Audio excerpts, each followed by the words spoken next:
ওনার কাছে যদি কোনো প্রমাণ থাকে এসব কিছুর, উনি এই কেসটা ফ্রডুলেন্ট কেস, এটা যদি প্রমাণ করা যায় ২ ভাবে করতে পারবে। অ্যাসাইলাম কেসগুলোতে একটা হোল্ড করেছিল, পজ করেছিল। ওনারা এখন সেই পজটা স্লোলি উঠিয়ে নিচ্ছে অ্যাসাইলাম কেসের ক্ষেত্রে। যদি উনি হয়ে থাকেন, উনি এনে থাকেন এবং ওনাকে মানে ইউজ করা হয়ে থাকে যে ইমিগ্রেশন পারপাসে অনলি, এবং ইমিগ্রেশন লকে ওয়েট করার জন্য উনি বিয়ের এইগুলো করে থাকেন, তাহলে if he has a proof he can apply to USCIS. US সিটিজেনদের যে অ্যাপ্লিকেশন গুলো, পিটিশন, সেগুলো প্রসেসিং চলছে লাইক pretty quickly.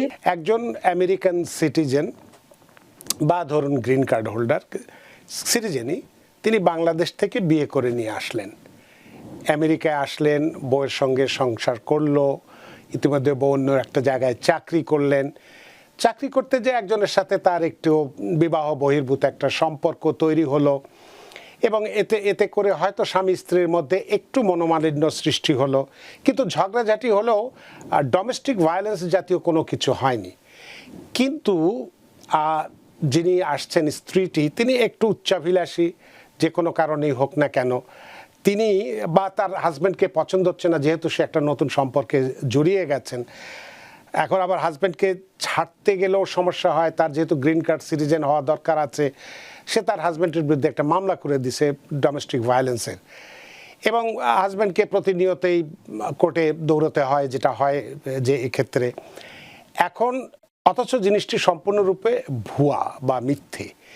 এই ক্ষেত্রে এই ভদ্রলোকটি বারবার চাচ্ছে যে এটা তো মিথ্যে, তুমি মামলাটি তুলে নাও, কিন্তু সে মামলা তুলছে না, বলছে আমার সিটিজেনশিপ না পাওয়া পর্যন্ত আমি মামলা তুলব না। এক্ষেত্রে করণীয়টা কি? এই মহিলার বিরুদ্ধে কি কোনো ব্যবস্থা নেওয়ার কোনো সুযোগ আছে এই পুরুষটির, বা এই মহিলার গ্রিন কার্ডটা কি বাতিল করার কোনো সুযোগ আছে? সুযোগ আছে। ওনার কাছে যদি কোনো প্রমাণ থাকে এসব কিছুর, উনি এই কেসটা ফ্রডুলেন্ট কেস, এটা যদি প্রমাণ করা যায় ২ ভাবে করতে পারবে। একটা হচ্ছে যে উনি যদি ওনাকে ক্রিমিনাল কেস, ক্রিমিনাল কোর্টে করে থাকে, অর্ডার অফ প্রোটেকশন নেয় অথবা কোনো ক্রিমিনাল কেস করে থাকে, তাহলে এডি এর সাথে যোগাযোগ করে ওনার ভদ্রলোকের একটা গুড অ্যাটর্নি নেওয়া উচিত, যিনি এই কাজগুলো ডিল করতে পারবে। তো অ্যাটর্নির মাধ্যমে উনি এডি এর সাথে যোগাযোগ করে ওনার কেসগুলো কিভাবে ডিসমিস করাতে হবে, এটা একটা ওয়ে। আরেকটা হচ্ছে যদি ইমিগ্রেশনকে উনি জানাতে চায়, there is also a way. Fraud tips আছে, ওখানে দিতে পারেন, USCIS কে দিতে পারেন। আমরা 3 প্লেসেসে আমরা কমপ্লেইন করতে পারি, but he needs some proof. আচ্ছা, তার মানে এই ক্ষেত্রে আপনার কাছে গেলে সহযোগিতা পাওয়ার সুযোগ রয়ে গেছে। জি, রয়েছে।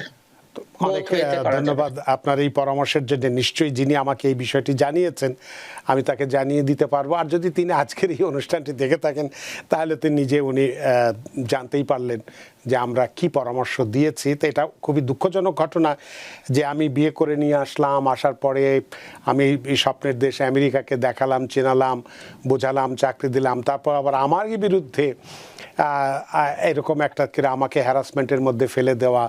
এক্ষেত্রে আমারও তো ক্ষতি হতে পারে, যেহেতু আমেরিকার আইন তো অনেক কঠিন আইন। সেক্ষেত্রে প্রমাণ করাটা, আর এদেশে মেয়েদের তো অধিকার অনেক বেশি, বিশেষ করে ডোমেস্টিক ভায়োলেন্স যদি হয়ে থাকে, যার বিরুদ্ধে করা মেয়ে ছেলে দুজনেই এটা শিকার হতে পারেন domestic violence. It's not only মেয়েরা, বোথ। সো যদি উনি হয়ে থাকেন, উনি এনে থাকেন এবং ওনাকে মানে ইউজ করা হয়ে থাকে যে ইমিগ্রেশন পারপাসে অনলি, এবং ইমিগ্রেশন লকে ওয়েট করার জন্য উনি বিয়ের এইগুলো করে থাকেন, তাহলে if he has a proof he can apply to USCIS. Also, যদি ক্রিমিনাল কেস করে, ওখান থেকে ওনাকে নিস্তার পাওয়ার ব্যবস্থা করা যেতে পারে। অনেক ধন্যবাদ অ্যাটর্নি ইরশাদ সামি। আমরা যে বিষয়টি নিয়ে কথা বলছিলাম, জন্মসূত্রে নাগরিকত্ব বাতিলের যে বিষয়টি নিয়ে, বেশি তেমন প্রশ্ন নেই, 2-1টা প্রশ্ন রাখতে পারি। যে সুপ্রিম কোর্টের যে ফুল বেঞ্চের যে প্রশ্নগুলো থেকে কি বোঝা যায় যে বিচারপতিরা বিষয়টিকে কিভাবে দেখছেন? সেটা তো আপনি বললেনই। তো এর ফলে ইমিগ্রেশন নীতিতে কি বড় ধরনের কোনো পরিবর্তনের পথ খুলে যেতে পারে? যদি চেঞ্জ হয় that will be a big change. That's আচ্ছা। ট্রু। এটা অনেক বড় একটা চেঞ্জ হবে। আমরা জানি 1898 সালে একটা কেস হয়েছিল হুম। ওয়াং নামের একটা চাইনিজ দম্পতি। উনারা আম লফুল পার্মানেন্ট রেসিডেন্ট ছিলেন কিন্তু সিটিজেন ছিলেন না মানে USA. United States versus Wong Kim Ark. Wong এবং হ্যাঁ। ওটাতে হুম। ওই কেসে তো ওনারা হাজবেন্ড ওয়াইফ ওনারা দুইজনের কেউই সিটিজেন ছিলেন না। বাচ্চা যখন জন্ম হয়েছে, যদিও ওনারা লফুল পার্মানেন্ট রেসিডেন্ট ছিলেন, তো তখন কোর্টে একটা কেস হয়েছিল এবং কোর্ট ওনাদেরকে বলেছিল যে বাচ্চা ওনারা সিটিজেন না থাকা সত্ত্বেও বাচ্চাটা যেহেতু এখানে জন্ম হয়েছে under the 14th Amendment, the child is going to be considered as a US citizen child. So যদি জাজ এই কেসটাতে, এটা অনেক পুরনো কেস এবং এরপরে এই সবাই এই কেসটাকেই ফলো করেছে। তো যদি এরকম কিছু হয় তাহলে জাজকে এই কেসটাকে ওভাররুল করতে হবে। এন্ড ওভাররুল করার জন্য they have to have a very very strong ground. আমার মনে হচ্ছে যে ইটস 14th Amendment কে এভাবে ইয়ে করা, মানে বাতিল করা বাইপাস সম্ভবপর করে নয় মনে হয়। ইয়ে করা মনে হয় ইটস নট লফুল এন্ড এটা ইলিগাল এবং আনকনস্টিটিউশনাল। অনেক ধন্যবাদ। লাস্ট একটি প্রশ্ন করতে চাই, সাধারণ মানুষ যারা আমরা আছি তাদের বিশেষ করে যারা ইমিগ্রেন্ট সম্প্রদায় যারা আছি, কমিউনিটি যারা আছি, এই মুহূর্তে কিভাবে এই পরিস্থিতিকে তারা বুঝবে এবং কিভাবে তাদেরকে প্রস্তুতি নেওয়া উচিত বলে আপনি পরামর্শ দেবেন? আম আমি আরো একটু কিছু এটা দেওয়ার আগে আমি কিছু আপডেট দিতে চাচ্ছি হ্যাঁ। যে একটা অ্যাসাইলাম কেসগুলোতে একটা হোল্ড করেছিল, পজ করেছিল। ওনারা এখন সেই পজটা স্লোলি উঠিয়ে নিচ্ছে অ্যাসাইলাম কেসের ক্ষেত্রে। তারপরে হচ্ছে যে ইউএস সিটিজেনশিপের কেসগুলো প্রসেস করছে তাড়াতাড়ি।